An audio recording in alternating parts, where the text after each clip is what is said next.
The afternoon sun cast long shadows across Griffith Park as Tae Jung walked beside his fiancée Hana Kim, her delicate hand resting on his arm like a chain he couldn't break.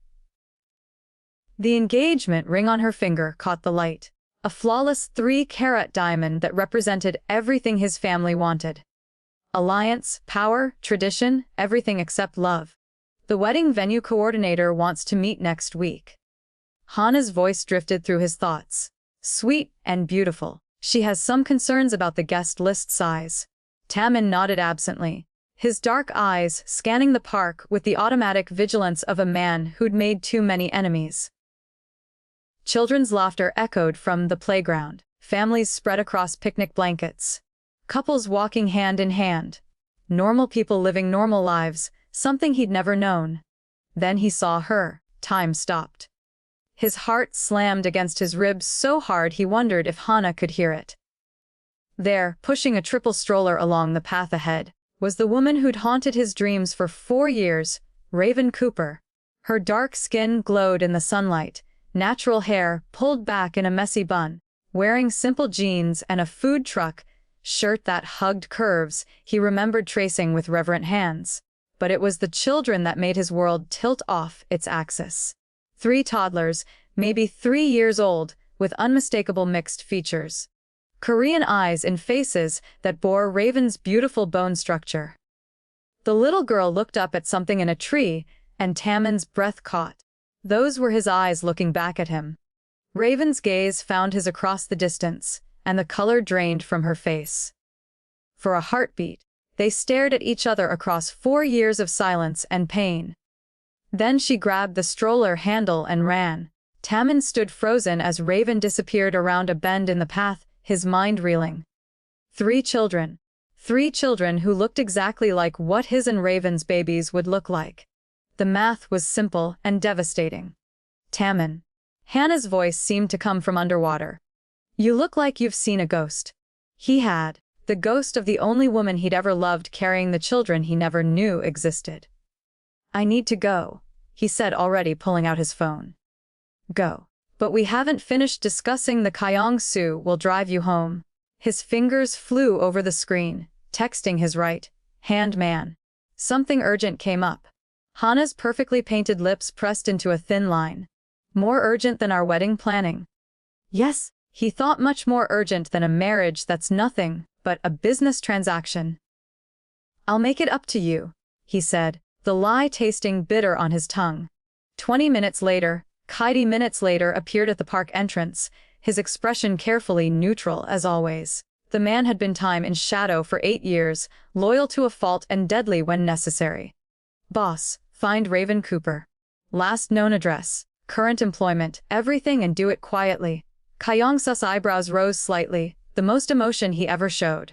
The chef from 4 years ago. Yes, Taemin's jaw clenched. And Kyong-soo. She has 3 children. I need to know everything about them, too. Within 2 hours, Kyong-soo had answers. They sat in Taemin's Bentley outside a food truck called Seoul Kitchen Fusion in a strip mall parking lot in Koreatown. The irony wasn't lost on him. She was still cooking the Korean-African fusion dishes that had brought them together. She owns the truck, Kyong-soo reported, reading from his tablet. Started it 3 years ago. Lives in a 1-bedroom apartment in mid-city with the children, Zion, Isla, and Liam Cooper. No father listed on any birth certificates. Taemin's hands fisted on his knees. Ages 3 years, 2 months. The timeline fit perfectly. Raven would have discovered her pregnancy right after he'd destroyed their relationship with words designed to cut deep enough to make her never come back. Words that had saved her life, but cost him everything. Financial situation. Kyong-soo's expression darkened. Not good. Behind on rent. Truck needs major repairs. And there's a social services case file. Someone reported concerns about the children's living conditions. White-hot rage flooded Taemin's system. Who? Anonymous tip. Probably a neighbor. The investigator is scheduled to visit tomorrow. Taemin stared at the food truck where Raven was working alone. Her movements efficient and graceful as she prepared orders. Even from a distance, he could see the exhaustion in her shoulders, the way she paused to rub her lower back. She was struggling, and it was his fault. Boss. Kyongsa's voice was carefully neutral. What are your orders? Taemin was quiet for a long moment, watching the woman who'd owned his heart since the moment she'd looked up from plating his bulgogi and asked if he wanted extra kimchi with a smile that could have powered the city.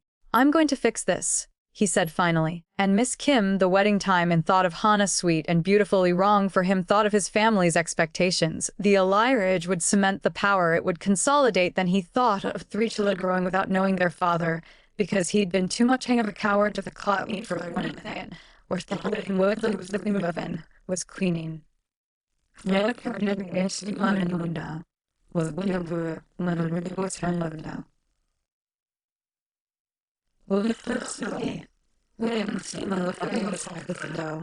Humming something under her breath. The sound hit him like a physical blow. She used to hum while cooking for him, lost in her own world of flavors and creativity. We need to talk. She spun around, a spatula clutched in her hand like a weapon. Up close, he could see the changes 4 years had wrought. She was thinner, fine lines around her eyes speaking of sleepless nights and worry, but she was still the most beautiful woman he'd ever seen. No, we don't. Her voice was ice cold, but he caught the tremor underneath. You made yourself very clear 4 years ago. Raven, it's Miss Cooper to you. She turned back to the grill, scrubbing with unnecessary force. And if you're here for food, we're closed. I saw them today in the park, her hands stilled. I don't know what you're talking about.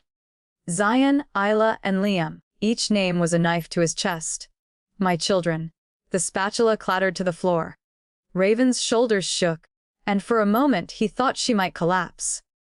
Then she straightened, turning to face him, with eyes blazing with 4 years of suppressed fury. Your children. Her laugh was bitter. You don't get to call them that. You don't get to show up here and claim them after what you did to me. I know you hate me. Hate you. She stepped closer and he caught her scent. Vanilla and spice, and something uniquely Raven that made his chest ache. Hate doesn't even begin to cover what I feel for you, Tam Jung. You destroyed me. You looked me in the eye and told me I was nothing. A distraction, a mistake you regretted. Each word was a lash across his soul. He'd said those things to save her life. But she didn't know that. Couldn't know that. If I could take it back, but you can't. Tears glittered in her eyes, but her voice remained steady. So you don't get to waltz back into my life and pretend you care. My children need a father who's ashamed of them. I'm not ashamed. Then where have you been? The question exploded out of her. 3 years, Taemin. 3 years of sleepless nights, of working double shifts, of choosing between groceries and rent. 3 years of Zion asking why he doesn't have a daddy like the other kids. Where were you? The pain in her voice nearly brought him to his knees. I didn't know. If I had known, you would have what? Married me. Introduced your criminal family to your black girlfriend and mixed-race babies. She shook her head. We both know how that would have gone. She was right, and they both knew it. 4 years ago, he'd been a different man, weaker, more concerned with family approval than fighting for what mattered. Things are different now. Are they? She crossed her arms, studying him with those sharp eyes that had always seemed too much. You're still wearing a worn dolls and thousand suit. Still have that look in your eyes like you own the world. Still engaged to that pretty little Korean girl who fits perfectly into your perfect little life. He'd forgotten how well she could read him. Hana is none of my business, just like my children are none of yours. She turned away, beginning to pack up her supplies. Go home to your fiancé, Taemin. Forget you saw us today. I can't do that. You did it for 4 years because I thought it was protecting you. The words tore out of him before he could stop them. She went very still. What? He'd said too much. But there was no taking it back now. There were threats against you. My family's enemies thought they could use you to get to me. The only way to keep you safe was to make sure they believed you meant nothing to me. Slowly, she turned around. Her face was unreadable. So, you decided to play God with my life. I was trying to save it. By breaking my heart. By making me believe I was worthless to you? Her voice cracked. I was pregnant, Tammin. I found out a week after you threw me away like garbage. I was carrying your children, and you just told me I was nothing. The image of her alone and pregnant and believing he didn't love her was torture. Raven, I'm sorry. I'm so sorry. Her sorry doesn't give me back 4 years. Sorry doesn't erase the nights I cried myself to sleep, wondering what I'd done wrong.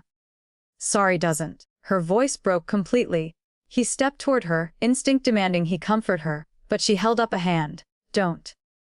Just don't. She wiped her eyes with the back of her hand. I need you to leave. I can't. Not now that I know about them. You don't have any rights here, they're my children. Biologically, maybe? But you're a stranger to them. And after what you put me through, you're going to stay that way. She was wrong about that. Now that he knew they existed, nothing would keep him away from his children. But pushing her right now would only make things worse. The social services visit tomorrow, he said quietly. I know about it. Fear flashed across her face before she could hide it. How do you never mind? Of course you know you probably have half the city on your payroll. Let me help. I don't need your help. Your truck is broken down. You're 3 months behind on rent, and someone reported you to child services. You're about to lose everything. His voice gentled. Let me help. And what would you want in return? Time with my children. She was quiet for a long moment, conflict wearing across her features. Finally, she spoke. I need to think about it. Raven, I said I need to think about it. She grabbed her purse and keys. I have to get home. The babysitter charges extra after 9. She was almost to her car when he called after her. I never stopped looking for you. She paused but didn't turn around. You should have looked harder. Then she was gone, leaving him standing alone in the empty parking lot with the weight of 4 years of mistakes crushing down on him. The next morning, Taemin sat in his home office reviewing quarterly reports when Kyung-soo knocked on the door. The social worker just arrived at Ms. Cooper's apartment. He reported. Taemin's pen snapped in his grip. And it's not going well. The building manager is there, too. Eviction notice. He was on his feet before Kyung-gu finished speaking. Get the car. They arrived at Raven's building to find her standing in the hallway outside her apartment, holding a crying toddler, while 2 others clung to her legs. Mrs. Sandra Phillips, a stern-looking woman in her 50s, was taking notes while the building manager gestured angrily at a stack of papers. Ms. Cooper, I understand you're facing some challenges, Mrs. Phillips was saying, but these children need stability. A safe, permanent living situation. This is safe, Raven insisted, but her voice was strained. It's just temporary financial difficulties. I can fix this. With what money? The building manager demanded. You're 3 months behind and now this. He waved the eviction notice. I got other tenants complaining about noise, about kids running around all hours. They're 3 years old. Raven snapped. They're supposed to make noise. Taemin stepped into the hallway and every head turned toward him. He cut an imposing figure in his tailored black suit, radiating the kind of quiet authority that made people step aside without thinking. Is there a problem here? His voice was calm, but there was steel underneath. Mrs. Phillips straightened, clearly recognizing power when she saw it. And you are Taemin Jung, Miss Cooper's friend. The word tasted strange on his tongue. I understand there's been some confusion about her housing situation. Raven stared at him, the toddler in her arms. Liam, he realized, going quiet as he studied Taemin with curious dark eyes that were unmistakably young family eyes. No confusion, the building manager said, though he seemed less aggressive now. She owes money. She's getting evicted. Simple as that. Taemin pulled out his phone and made a call. Kyung-soo, transfer 50,000 to. He looked at the building manager. What's your name? Rodriguez. Miguel Rodriguez. Transfer 50,000 to Miguel Rodriguez's account. Now he hung up and looked at Rodriguez. That should cover Ms. Cooper's back rent and several months in advance. I trust that resolves the eviction issue. Rodriguez's phone buzzed. He looked at it, his eyes widening. Yes sir, absolutely. Mrs. Phillips was taking furious notes. Mr. Young, what exactly is your relationship to Miss Cooper and these children? Before he could answer, Raven stepped forward. He's the children's father. The words hit him like a physical blow. She'd acknowledged it publicly in front of the social worker who could determine their children's fate. Mrs. Phillips looked between them, clearly recalibrating. I see. And where have you been for the past 3 years, Mr. Young? Unaware of their existence, he said simply. But now that I know, I intend to be very involved in their lives. Daddy. The little girl, Ela, peeked out from behind Raven's legs, looking up at him with wide, curious eyes. His heart stopped. She'd called him Daddy. This beautiful little person who shared his blood had just called him Daddy, and he felt something crack open in his chest that he hadn't even known was closed. He crouched down to her level, his expensive suit forgotten. Hello, Ela, she smiled, and it was like looking at sunshine. You're really tall. You're really beautiful, he said softly. Mama says I look like her grandmama. Ela stepped closer, studying his face with the fearless curiosity of a 3-year-old. Do I look like you too? Yes, he whispered. You do. Mrs. Phillips cleared her throat. While this is touching, I still have concerns about stability. Miss Cooper, you're clearly struggling financially. And Mr. Young, your sudden appearance raises questions about commitment and consistency. Tammin stood, his mind racing. There was one solution, but it would require Raven to trust him. After what he'd done to her, that was asking a lot. Miss Cooper and the children will be moving in with me, he said. Today, Raven's head snapped up. Excuse me. My estate has a guest house, fully furnished, separate from the main house. They'll have privacy and security while we work things out. Absolutely not, Raven said immediately. Mrs. Phillips looked intrigued. That could provide the stability we're looking for. Mr. Young, I assume you can provide financial records showing your ability to support the children. Of course, and you, Miss Cooper, how do you feel about this arrangement? Raven looked trapped, her eyes darting between Mrs. Phillips and the children. Tammin could see her weighing her options. Pride versus practicality, independence versus her children's welfare. It would be temporary, she said finally. Just until I get back on my feet. Excellent. Mrs. Phillips made more notes. I'll schedule a follow-up visit in 2 weeks to see how everyone is settling in. Mr. Young, I'll need those financial records by tomorrow. You'll have them. After Mrs. Phillips and Rodriguez left, Raven leaned against her apartment door, looking exhausted. The children had wandered back inside, and he could hear them playing. You didn't have to do that, she said quietly. Yes, I did. I can't pay you back. I don't want you to pay me back. I want you to let me take care of my children. She looked up at him, and for a moment her guard was down. He saw the scared, overwhelmed single mother beneath the fierce exterior. This doesn't change anything between us, she said. I know. I'm still angry with you. I know that too, and I don't trust you. You shouldn't, not yet. He stepped closer, close enough to see the gold flecks in her brown eyes. But I'm going to earn it back, Raven. However long it takes.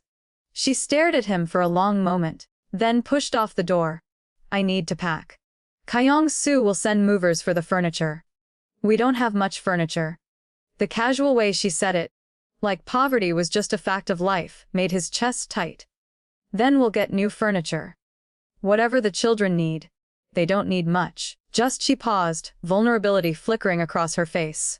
Just stability. They'll have it, I promise. She nodded once. Then disappeared into the apartment. Through the open door, he could hear her, explaining to the children that they were going on an adventure, that they'd have a new place to stay for a while. Will the tall man be there? Ella asked. Yes, baby, he'll be there? Good, came Zion's voice. I like him. He has nice eyes. Tammin closed his eyes, overwhelmed by emotions he didn't have names for.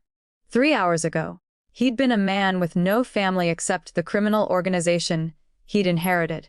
Now he had 3 children who liked his eyes and called him daddy, and a woman who hated him but was willing to let him try to make amends. It was more than he deserved, but he'd take it, and somehow he'd find a way to deserve it. The guest house on Timon's Malibu estate was larger than Raven's entire apartment had been. Floor-to-ceiling windows overlooked the Pacific Ocean, and the kitchen was a chef's dream with professional, grade appliances and granite countertops that probably cost more than she made in a year. "Mama, look." Isla pressed her face against the window. "The water goes on forever. It's the ocean, baby," Raven said, setting down the last of their meager belongings. Everything they owned fit in 4 suitcases and 2 garbage bags. The contrast between their possessions and the luxury surrounding them was stark. Zion was exploring the living room, running his hands along the leather furniture with the careful reverence of a child who'd been taught not to touch nice things. Liam sat cross-legged on the floor, arranging his collection of toy cars in precise rows, a ritual that helped him feel secure in new places. "The bedrooms are upstairs," Tammin said from the doorway. He changed out of his suit into dark jeans and a black t-shirt that showed off the lean muscle beneath. It was unfair how good he looked, how her body still responded to him after everything. "We can all share one room," Raven said quickly. "We don't need much space. There are 3 bedrooms upstairs. The children should have their own space. They're used to sharing, and I need to be close to them." He studied her for a moment, and she had the uncomfortable feeling he could see right through her. The truth was she couldn't afford to get comfortable here. This was temporary, just until she could figure out her next move. The last thing she needed was for the children to get attached to a lifestyle they couldn't keep. "The master bedroom connects to 2 smaller rooms," he said finally. "You could keep the doors open." That was actually perfect. "Okay, thank you." An awkward silence fell between them, broken only by the children's chatter as they explored their new surroundings. "I should let you get settled," Tammin said. "Wait," the word escaped before she could stop it. He paused, eyebrows raised. "I thank you for today. I know I don't deserve your help after. You don't deserve it." He stepped closer, his dark eyes intense. "Raven, you've been raising my children alone for 3 years. You've sacrificed everything for them. If anyone doesn't deserve help, it's me." The sincerity in his voice caught her off guard. This wasn't the cold, controlled man who'd shattered her heart 4 years ago. There was something different about him, something raw and real that made her chest ache.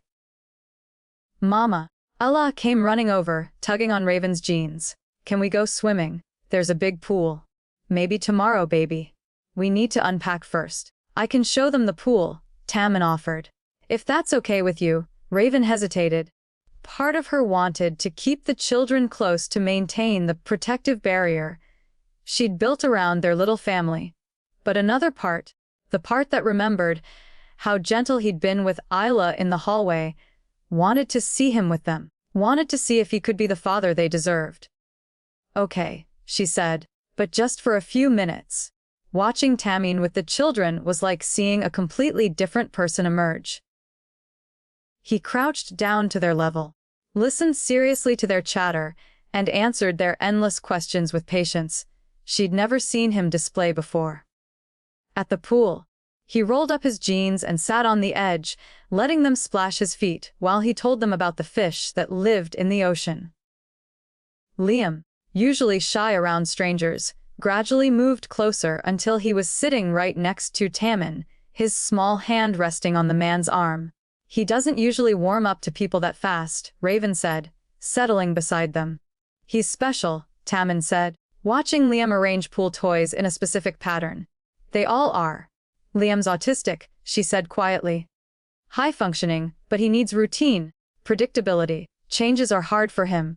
Tammin nodded, filing the information away. "What helps him?"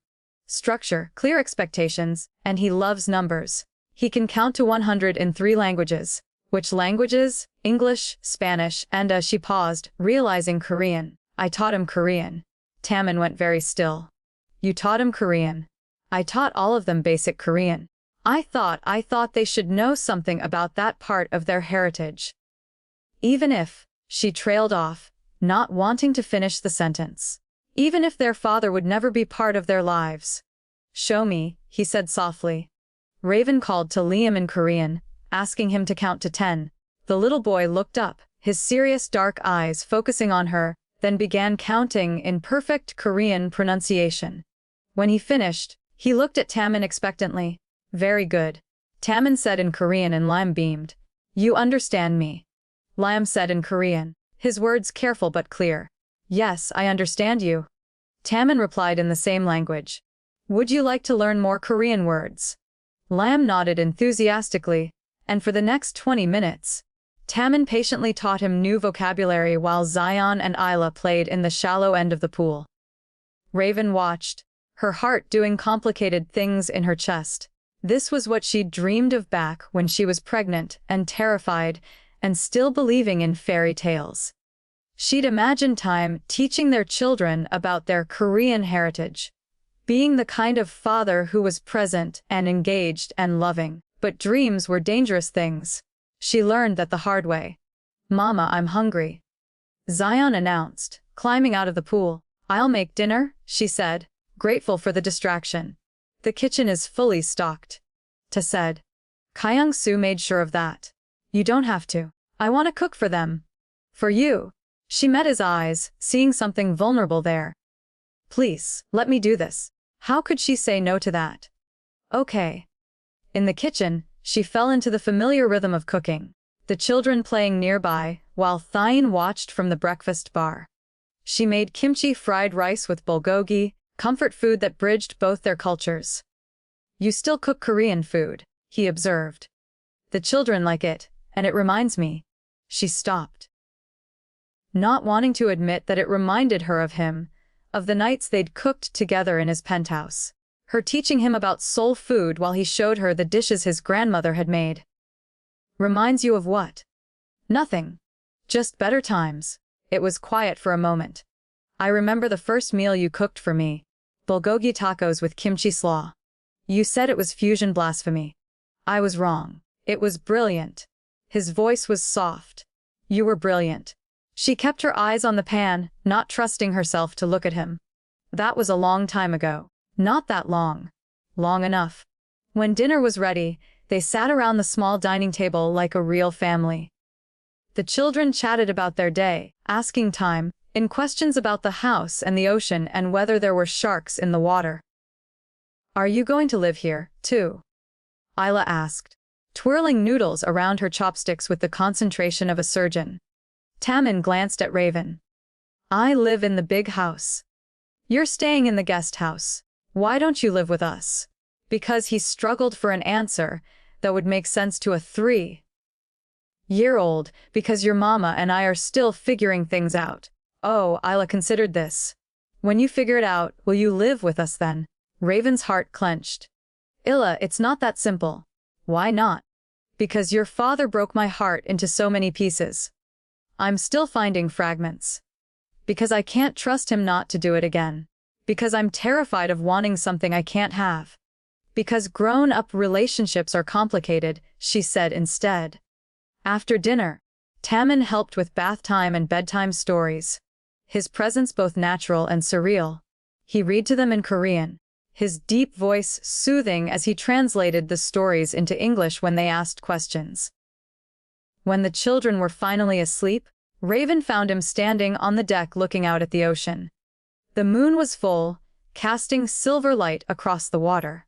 They're incredible, he said without turning around. They are. I missed so much. The pain in his voice was raw, real. Despite everything, she felt a stab of sympathy. You didn't know. I should have known. I should have found you sooner. You made your choice 4 years ago. I made the wrong choice. He turned to face her, and in the moonlight, she could see the regret etched in his features. I was a coward, Raven. I let my family's expectations matter more than fighting for you. I'll regret that for the rest of my life. Regret doesn't change anything. No. But maybe this can. He stepped closer and she caught his scent. Expensive cologne and something uniquely him that made her pulse quicken. Let me prove I've changed. Let me prove I can be the man you and the children deserve. And what about Hana? His jaw tightened. What about her? You're engaged, Taemin. You're supposed to marry her in 3 months? That was arranged by our families. It's not. Not what? Not real. Not important. She shook her head. That poor girl thinks she's marrying the man she loves. She doesn't love me. She loves the idea of me. The status, the security. Just like I was supposed to love the idea of her.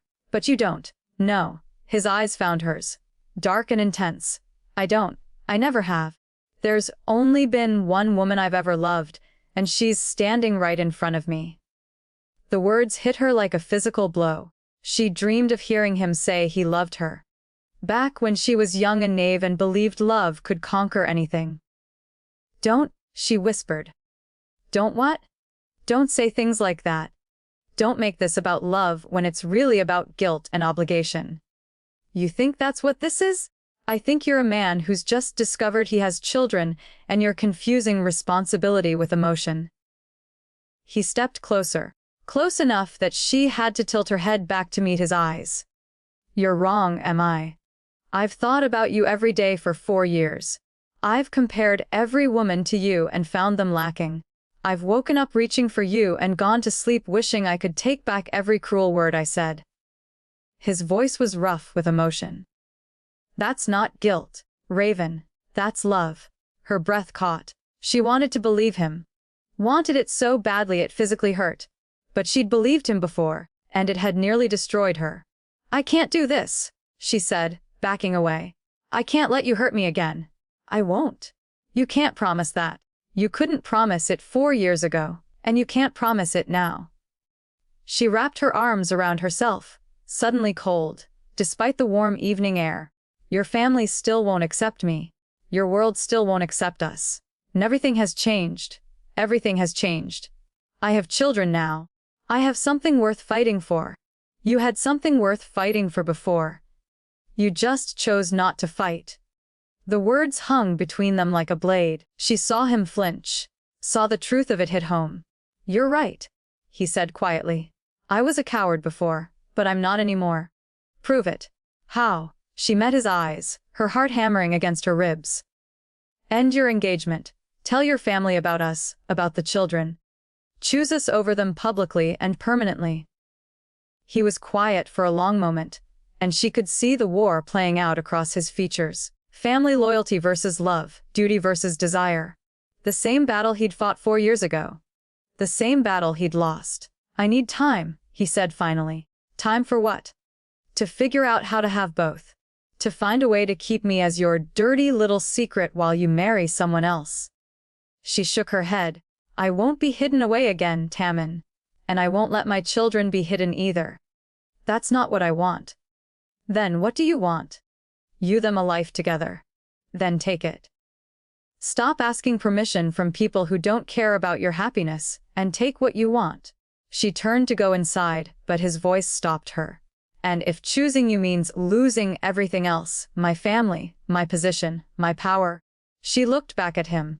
This man she'd loved and lost and was terrified of loving again. Then, you'll know what I felt like 4 years ago when I lost you. The next morning, Raven woke to the sound of laughter coming from downstairs. She checked the time, 7:00 a.m., and panic shot through her. The children were early risers, but she'd set multiple alarms to make sure she was up first. How had she slept through them? She threw on a robe and hurried downstairs to find Tammin in the kitchen with all 3 children making pancakes. He was still in his pajamas, expensive silk pants and a white t-shirt, and there was flour in his hair. Mama, Illa ran over, syrup sticky on her fingers. Tammin made Mickey Mouse pancakes. I see that. Raven looked at the elaborate breakfast spread, then at Tammin. You didn't have to. I wanted to. He flipped a pancake with practiced ease. I used to cook breakfast for my younger cousins when I was a teenager. I'd forgotten how much I enjoyed it. Zion was carefully cutting his pancakes into precise squares, while Liam arranged his bacon in a pattern only he understood. They looked comfortable, settled, like they belonged here. That was dangerous. I need to get to the food truck, she said. Figure out what needs to be repaired. Kayangu already handled it. New engine, new refrigeration system, fresh paint. It'll be ready this afternoon. She stared at him.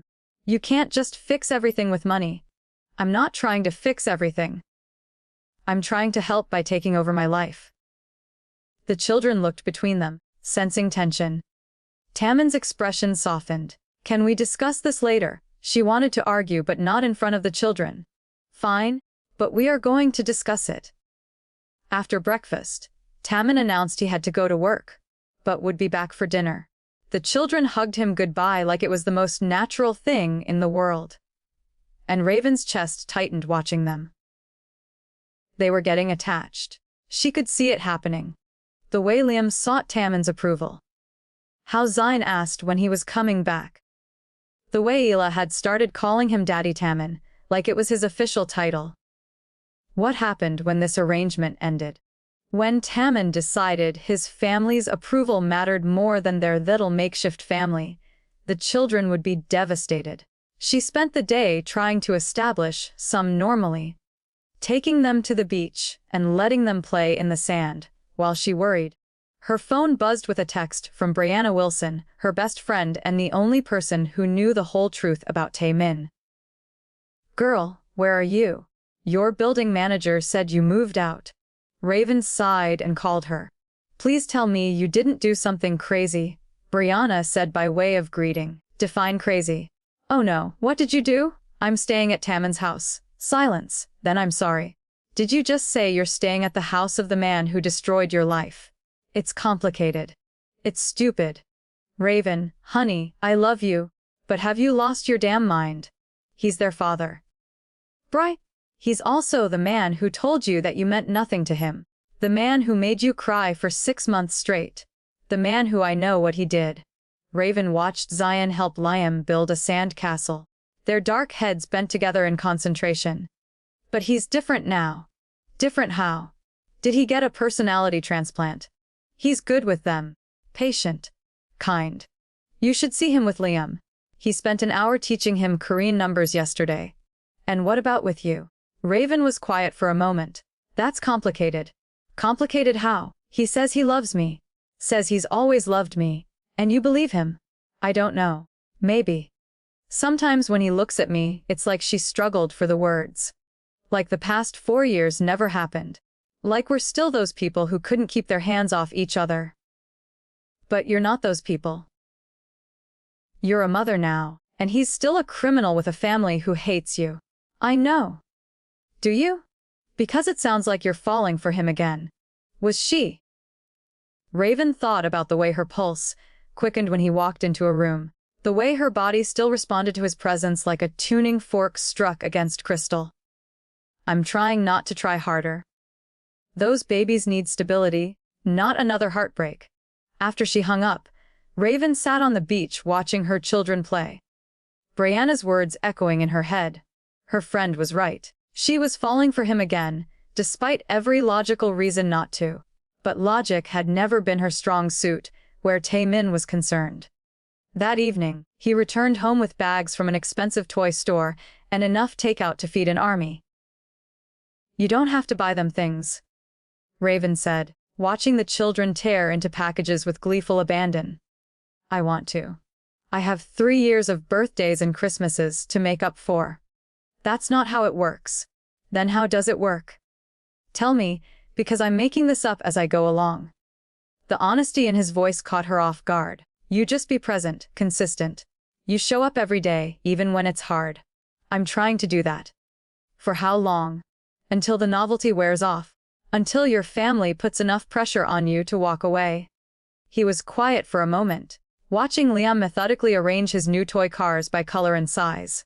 "My grandmother wants to meet them." Raven's blood ran cold. "What?" "I told her about the children. She wants to meet her great-grandchildren." "You told her?" Panic clawed at her throat. "Taman, what were you thinking?" "I was thinking she deserves to know they exist." "And what did she say about me?" His silence was answer enough. "She doesn't want me there," Raven said. It wasn't a question. She needs time to adjust to the idea. The idea of what? That her precious grandson knocked up a black woman. "Don't," his voice was sharp. "Don't reduce yourself to that." "Why not? That's how she sees me, isn't it? That's how your whole family sees me. My grandmother is old-fashioned, but she's not what? Not racist, not classist, not everything that made you choose your family over me 4 years ago." He ran a hand through his hair, frustration radiating from every line of his body. It's complicated. No, it's not. It's actually very simple. Either you choose us or you choose them. You can't have both. Why not? Because they'll never accept us. Because every family dinner will be a battle. Every holiday will be a war zone. Every milestone in our children's lives will be tainted by their disapproval. Her voice rose, and she forced herself to lower it, aware of the children playing nearby. I won't live like that again. I won't subject my children to that. Our children. My children. You haven't earned the right to call them ours. The words hit him like a physical blow. She saw him flinch, saw the pain flash across his features. What do I have to do? He asked quietly. Tell me what I have to do to earn that right. Before she could answer, her phone rang. The caller ID made her stomach drop. Mrs. Sandra Phillips. Miss Cooper, I'm calling about tomorrow's follow-up visit. I'm afraid I need to move it up. I'll be there in an hour. An hour. But I've received some concerning information that I need to address immediately. Please make sure both you and Mr. Young are present. The line went dead. Raven stared at the phone, dread pooling in her stomach. What is it? Tammin asked. Mrs. Phillips is coming now. She says she received concerning information. His expression darkened. What kind of information? I don't know, but it can't be good. They spent the next hour in tense preparation, making sure the house was perfect, the children clean and happy. When Mrs. Phillips arrived, she wasn't alone. She had a police officer with her. Ms. Cooper, Mr. Young. Her expression was stern. We need to talk. They gathered in the living room while the children played upstairs, their laughter a stark contrast to the tension below. I received a call today, Mrs. Phillips began, from someone claiming to have information about Mr. Young's business activities. They suggested that these children might be in danger due to his criminal associations. Raven's heart stopped. That's ridiculous. He would never. Miss Cooper, I need you to understand the seriousness of this situation. If there's any truth to these allegations, I'll have no choice but to remove the children from this environment. There's no truth to them, Tammin said, his voice deadly calm. Someone is trying to use the children to get to me. And who might that someone be? Tammin was quiet for a long moment. When he spoke, his voice was heavy with resignation. My family. The words hung in the air like a death sentence. Raven felt the blood drain from her face. Your family reported you? Mrs. Phillips asked. Not directly. But they have ways of applying pressure when they disapprove of someone's choices. And they disapprove of Miss Cooper and the children. They disapprove of anything that threatens their control over me. Mrs. Phillips made notes, her expression grave. Mr. Jung, I need you to understand that I can't allow children to remain in a situation where they might be used as leverage in criminal disputes. They won't be. I'll make sure of that. How? Tammin looked at Raven and she saw something shift in his expression. A decision being made. A line being crossed by walking away from the family business permanently. The officer leaned forward. You're willing to give up your position in the organization for them? Yes. Mrs. Phillips studied him for a long moment. That's a significant decision, Mr. Young. Are you certain you can follow through? I've never been more certain of anything in my life. Raven stared at him, hardly daring to believe what she was hearing. He was choosing them, actually choosing them over everything else.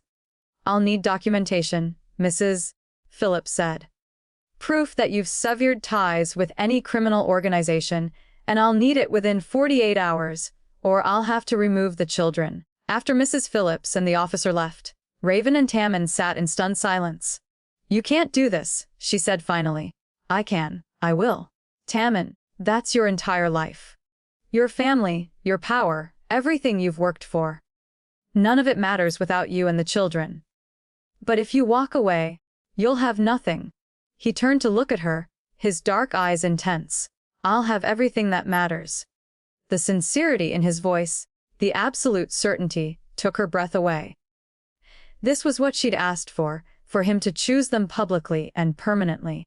But now that he was doing it, she realized the magnitude of what she'd demanded. What if you regret it? I won't. How can you be sure? Because I've spent 4 years regretting the choice I made before. I won't make the same mistake twice. He reached for her hand, and after a moment's hesitation, she let him take it.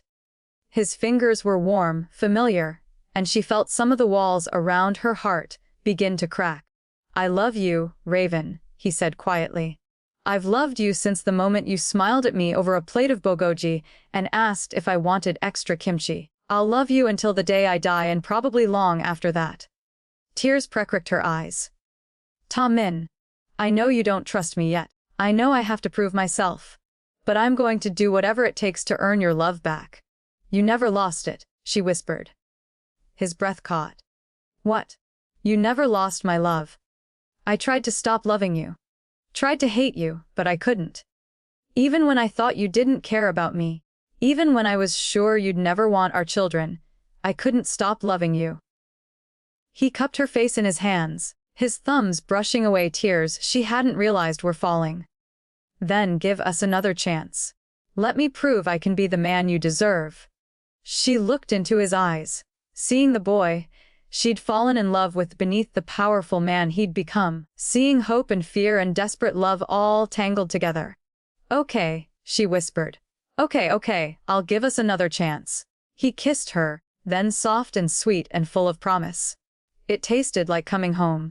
The next 48 hours passed in a blur of lawyers, documents, and tense phone calls.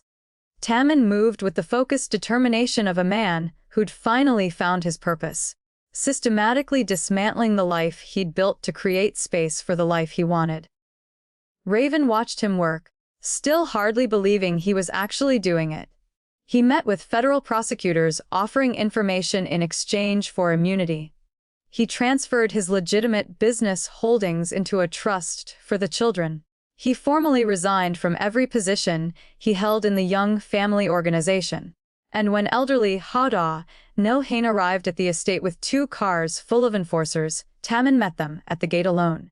Raven watched from the guest house window, her heart in her throat as the 2 men faced off. She couldn't hear what was being said, but she could see the tension in every line of Ta-min's body, the cold fury in his grandfather's posture. The confrontation lasted 20 minutes. When it was over, Elder Lee and his men left without looking back, and Ta-min stood alone at the gate for a long time before walking back to the house. What did he say? Raven asked when he came inside. That I'm dead to them. That if I ever try to contact the family again, there will be consequences. Are you okay? He was quiet for a moment, staring out at the ocean. I thought it would hurt more, he said finally, losing them. But all feel is relief. She moved closer, studying his profile. Relief. I'd been living their life for so long. I'd forgotten what it felt like to make my own choices. He turned to look at her, and she saw peace in his eyes she'd never seen before. For the first time in my life, I'm free. Free to do what? Free to love you the way you deserve to be loved. Free to be the father our children need. Free to build something real instead of just inheriting something hollow. That evening, Mrs. Phillips returned with the documentation she'd requested. She reviewed everything carefully, the resignation letters, the immunity agreements, the trust documents that secured the children's financial future. This is quite comprehensive, Mr. Young, she said finally. You've essentially severed all ties with your former life. Yes? And you're comfortable with that decision? More than comfortable. It's the best decision I've ever made. Mrs. Phillips closed her file and smiled, the first genuine smile Raven had seen from her. In that case, I see no reason to continue monitoring this situation. You've created a stable, loving environment for these children. I'll be closing the case. After she left, Raven found Ta-min on the deck, watching the sunset paint the sky in shades of gold and pink. The children were inside building a fort out of couch, cushions, and arguing over architectural decisions with the seriousness of actual architects. No regrets, she asked, settling beside him. None. He pulled her closer and she let herself melt into his warmth. Well, maybe one. What's that? I regret that it took me so long to find the courage to do this. I regret the time we lost, The years I wasn't here to see them grow. You're here now. That's what matters. Is it enough? Am I enough? She turned in his arms, looking up at him. You gave up everything for us. Your family, your power, your entire identity. How could that not be enough? Because I should have done it 4 years ago. I should have fought for you then. Maybe you weren't ready then. Maybe we both needed to grow up first. And now I think we might actually have a chance. He kissed her forehead soft and reverent. I want to marry you. Her breath caught. Tammin, not right away. I know we need time to rebuild trust. To figure out how to be a family. But someday when you're ready, I want to marry you. I want to make this official. What about Hannah? I ended the engagement yesterday. She was relieved, actually. Turns out she's been in love with someone else for months, but didn't know how to tell her family. Really? Really? She thanked me for giving her the courage to follow her heart. Raven laughed, the sound bright and free. So, we're both rebels now. The best kind. They were interrupted by Ella calling from inside. Mama, Daddy Tammin, come see our fort. Daddy Tammin. The title still made his chest tight with emotion every time he heard it. We should go in, Raven said. In a minute. He caught her hand, bringing it to his lips. I love you, Raven Cooper. I love our children. I love the life we're building together. I love you, too, she said, and meant it with every fiber of her being. Inside they found the children had constructed an elaborate blanket fort that took up most of the living room. Zun was the self-appointed architect, directing his siblings with the authority of someone who'd clearly given this serious thought. It's a castle, Isla announced, crawling out of the entrance. And we're the royal family. What makes us royal? Tammin asked, crouching down to her level. Because we live in a palace, she said, gesturing around the guest house. And because you're a prince and Mama's a princess. What does that make you 3? The most important people in the whole kingdom, Zion said with the confidence of a 3-year-old who'd never doubted his own significance. Liam emerged from the fort, his dark hair sticking up at odd angles. Can we have dinner in the castle? Absolutely, Raven said. What do royal families eat for dinner? Pancakes. All 3 children shouted in unison. Pancakes it is, Tammin said, already heading for the kitchen as they prepared dinner together. Raven making pancakes while Tammin cut fruit and the children set the table with plastic plates and cups. She felt something settle in her chest that she hadn't felt in years. Peace, contentment, the bone-deep satisfaction of being exactly where she belonged.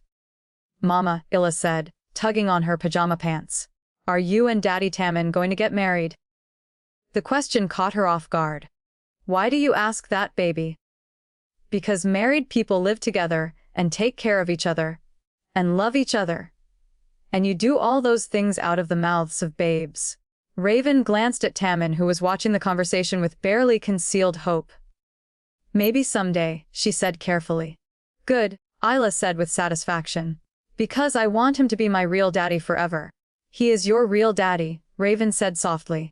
He always has been. Even when he wasn't here, even then. Later, after the children were asleep, and they'd cleaned up the remains of their blanket for dinner, Raven and Tammin sat on the couch together, her head on his shoulder, his arms around her. This feels like a dream, she murmured. A good dream or a bad dream. The best dream. The kind you never want to wake up from. Then don't wake up. Stay here with me. For how long? Forever, if you'll have me. She tilted her head to look at him. What about your businesses? Your money? How are we going to live? I've got enough legitimate investments to keep us comfortable. And I'm thinking about opening a restaurant. A restaurant. Korean fusion. Like the food you used to make for me. We could run it together. You as head chef, me handling the business side. The idea sent excitement shooting through her. You'd want to do that. I'd want to anything that means spending every day with you. Even if it means starting over from scratch. Especially if it means starting over from scratch with you, with our children. Building something that's entirely ours. She kissed him then, pouring 4 years of longing and love, and hope into the connection between them. When they broke apart, They were both breathing hard. "I want that," she whispered against his lips. "I want all of it. The restaurant, the life, the forever, all of it. Even marriage eventually. Especially marriage eventually." He smiled, the expression transforming his entire face. "I can't wait to spend the rest of my life making you happy. You already make me happy. You and those 3 little people upstairs who think we're royalty. We are royalty. We're the royal family of our own little kingdom. And what kind of kingdom is it? The kind where love matters more than power. Where family comes first. Where second chances are possible and dreams come true. I like the sound of that kingdom." "Good," he said, pulling her closer, "because you're going to be its queen." Outside, the ocean waves crashed against the shore in an endless rhythm, and inside their little castle, a family that had been broken was finally whole again. 1 year later, Seoul Kitchen Fusion was packed for the lunch rush. Every table full and a line out the door, Raven moved through the kitchen like a dancer, orchestrating the controlled chaos of a successful restaurant with the same grace she brought to everything else. "Order up," she called, sliding plates across the pass. "Table 6, bulgogi tacos with extra kimchi saw." Taemin appeared at her elbow, stealing a quick kiss before grabbing the plates. "Table 6 is asking if the chef will come out to meet them. Apparently, they're food bloggers. Tell them I'm too busy to be charming. That's your job. I prefer being charming to you." "Later," she said, but she was smiling. "We've got 3 more hours of service." The restaurant had been open for 6 months, and they were already being featured in food magazines and travel guides. The fusion concept that had once been just for them had found an audience hungry for something new and authentic. "Mama," Illa's voice carried from the small office behind the kitchen, where the children did homework after school. "Liam won't share the crayons." "Use your words, baby," Raven called back. "Tell him how you feel." "I feel like he's being a crayon hog," Taemin laughed, disappearing into the office to mediate the crayon crisis. Through the pass-row window, Raven could see him crouching down between Liam and Isla, listening seriously to both sides of the argument before producing a second box of crayons from his desk drawer. Crisis averted, he returned to the kitchen. Zion wants to know if he can help serve tables. He's 4. He's very responsible for 4. The answer is still no. What if I supervise? The answer is still no, but I love that you ask. The afternoon flew by in a blur of orders and laughter, and the comfortable rhythm they'd developed. When the last customer left and they'd finished cleaning, Raven found Taemin on the restaurant's small patio, watching the children play in the courtyard they'd created behind the building. "Good day," she said, settling beside him. "The best. Did you see the review that came in this morning? The one that called us a revelation in fusion cuisine." "That's the one." He pulled her closer. "We're booked solid for the next 2 months. I can't believe this is our life now. Better than you imagined. So much better." She watched Liam carefully arranging fallen leaves in a pattern while his siblings built a fort out of outdoor cushions. "They're happy." "They are. And so are you." "How can you tell?" "You hum when you cook now. You didn't used to do that." She hadn't realized, but he was right. Somewhere along the way, joy had crept back into her daily routine. "What about you? Any regrets about giving up the life of crime for the life of a restaurant?" "Only one." Her heart skipped. "What's that?" He reached into his pocket and pulled out a small velvet box. "I regret waiting so long to ask you this question." Raven's breath caught as he slid off the bench and dropped to one knee. The children, sensing something important was happening, stopped playing and gathered around. "Raven Cooper," he said, opening the box to reveal a stunning ring. Not the massive diamond she might have expected, but a perfect sapphire surrounded by smaller diamonds that caught the afternoon light like stars. "You've given me everything I never knew I wanted. A family, a purpose, a reason to be better than I ever thought I could be. Will you marry me?" "Say yes, Mama." Illa bounced on her toes. "Say yes so we can have a wedding." "Can I wear a tux?" Zion asked seriously. Liam just smiled. his quiet approval somehow meaning as much as his siblings' enthusiasm. Raven looked at the man kneeling in front of her. This powerful, dangerous man who'd given up everything to build sand castles with their children and learned to make pancakes in the shape of dinosaurs. This man who'd chosen love over loyalty, family over power, hope over fear. "Yes," she said, and the word came out like a song. "Yes, I'll marry you." He slipped the ring onto her finger, and it fit perfectly like everything else about their improbable love story. "Group hug," Isla declared, and suddenly they were all tangled together in a pile of arms and laughter and tears of joy. "When's the wedding?" Zion wanted to know. "Soon," Tammin said, looking at Raven. "Very soon. Can we have cake?" Ila asked. "The biggest cake you've ever seen," Raven promised. "Can we invite everyone from the restaurant?" Liam asked. "Everyone," Tammin agreed. As the sun set over their little courtyard, painting the sky in shades of gold and pink, Raven looked around at her family, her beautiful, chaotic, perfect family, and felt her heart overflow with gratitude. 4 years ago, she'd thought her story with Tammin was over. She'd been wrong. It was just beginning, and this time they were writing it together.